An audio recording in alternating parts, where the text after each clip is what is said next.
তো স্যারের retail market সম্পর্কে আমাকে যে ধারণা দিয়েছেন, তো এটা রিয়েলিটির সাথে অনেকটা মিল খুঁজে পাই আমি। তো ইন ফিউচার আমার সেলসটা গ্রোথ করার জন্য স্যারের নির্দেশনাগুলো আমার কাজে লাগবে।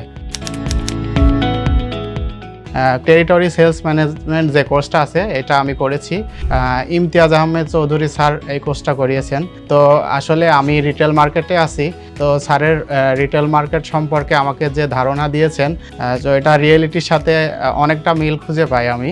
যে রিটেল মার্কেটে আমরা যে কাজগুলো করি, কাস্টমার ভিজিট করি এবং আফটার সেলস সার্ভিস, যেটা কাস্টমারের সাথে পিআর হয়, যেটা হলো পার্সোনাল রিলেশনশিপ। তো এই রিলেশনশিপটা বিল্ড আপ করতে পারলে আমরা সেই কাস্টমারের থেকে রেফারেল পাই। তো স্যার যে কোর্সটা করিয়েছেন এটার মধ্যে আমাকে বিষয়টা আরও ইজি করে দিয়েছেন। ইন ফিউচার আমার সেলসটা গ্রোথ করার জন্য স্যারের নির্দেশনাগুলো আমার কাজে লাগবে। আশা করি এটা নিয়ে আমার ফিউচার অনেক ইমপ্লিমেন্ট হবে।